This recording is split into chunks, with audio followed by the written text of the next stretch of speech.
Welcome to today's Explainer, everyone. Today, we're going to bypass the marble-clad traditions of history, entirely skip past the giant stone cathedrals, and dive straight into an ancient grassroots survival guide. You know, we often look back at ancient history and just kind of assume it was always rigid, formal, and highly structured from day one. But today, we're looking at some primary source material that paints a radically different picture of the early Christian church. It's a truly fascinating look at how people actually operated on the ground, and I think it's really going to shift your perspective on how early religious movements took shape. So picture this. Imagine you're a community leader somewhere around the year 100 AD. Someone in your small but quickly growing community comes to you and says they want to be baptized. Okay, great. But here's your problem. You don't have a printed manual. You definitely don't have a seminary degree. Literally, all you have are a handful of practices you learned from someone who learned them from someone else, tracing all the way back to what Jesus told his followers. And to top it all off, you look around and there isn't a river anywhere nearby. You just have whatever water happens to be sitting in a jar. What exactly do you do? Well, the answer to that exact logistical nightmare is found in an incredible document called the Didache. Didache is simply Greek for the teaching, and this is a monumental piece of history. Why? Because it's one of the oldest Christian writings outside of the New Testament itself. But what makes it so captivating is really its tone. It doesn't read like some high-minded theology textbook at all. It's much more like a set of pragmatic instructions for a scrappy movement. It's essentially a field manual written by real people who are quite literally figuring things out as they went along. Section 1. The Baptism Troubleshooting Guide. Let's dive into how these early leaders actually handled the physical act of baptism on the ground when the ideal conditions just weren't met. It is an absolute masterclass in early adaptation. Just look at this progression. Step 1. Their clear preference is running water, like a stream or a river, which was very likely a direct echo of the Jordan River itself.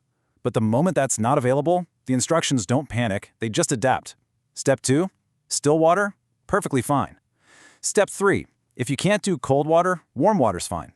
And if you can't manage full immersion at all, step 4, just pour water over the head 3 times. It is incredibly practical. I mean, they literally wrote down, if you have neither, then pour water on the head 3 times. This wasn't a sign of indifference to the sacredness of the act. Not at all.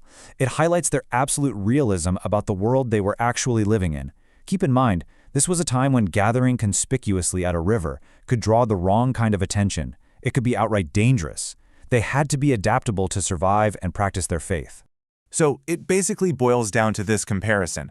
First, you have the physical logistics, what we might jokingly call the plumbing, right? The type of water, the temperature, the availability. But the Didache makes it abundantly clear that the focus was never on the plumbing.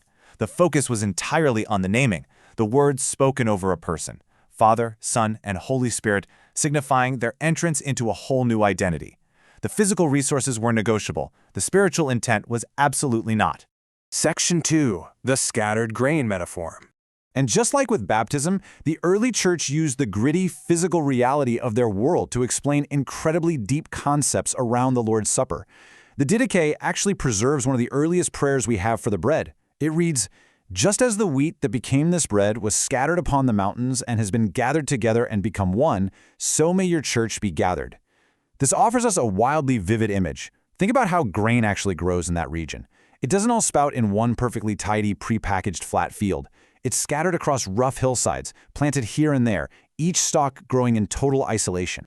And that brings us to the core of this really beautiful metaphor. Early Christians lived in this massive Roman Empire. They were isolated groups of people, spread far out, with nothing obviously in common geographically or culturally. But they looked at a piece of bread on their table and saw a picture of themselves. All those isolated stalks, gathered, ground, and baked into a single loaf. It was a tangible visual representation of diverse people miraculously gathered into one unified thing. Section 3. Rules of the table. But accessing this unified loaf, coming together as this single community, definitely came with some very specific guardrails. It wasn't just a casual dinner party. The text bluntly insists that only the baptized could participate in this meal. It even uses the stark, pretty intense phrase, "Do not give the holy things to the dogs." But beyond just the physical requirement of baptism, there was a strict interpersonal requirement. Anyone coming to the table had to prioritize confession and peacemaking. You had to reconcile with your adversaries before eating, not after. The unity of the loaf had to be reflected in the actual, real-life relationships of the people eating it. Section 4. A young, scrappy church. Taking a step back from all these specific instructions regarding water and bread, what we're really seeing here is a surprisingly young church trying to figure things out on the fly. There's no elaborate liturgy here. There are no centuries of accumulated tradition, no massive rule books, no grand cathedrals. It is simply a faithful community acting with deep conviction, using whatever resources were readily at hand, whether that was a rushing river if they were lucky, or just a simple jar of water if they weren't. The devotion clearly mattered more than the decorum. By the way, the source material for today's explainer comes from a fantastic lecture by Dr. Donald Fortson as part of the RTS mobile app's History of Christianity series. If you want to explore more, his lecture uncovers some wildly fascinating historical practices. For instance, he discusses Tertullian's description of a rather odd baptismal custom where new believers would literally taste milk and honey. He also dives into the set daily times of prayer and the surprising evidence for an early order of widows. I highly recommend checking it out for a deeper dive into how strange and wonderful this early history actually was. So I'm going to leave you with this final thought to ponder.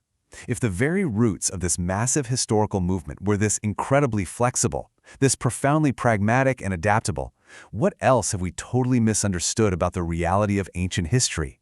We so often assume the past was stiff and immovable, but documents like the Didache show us a past full of adaptation, survival, and a deep focus on meaning over mechanics.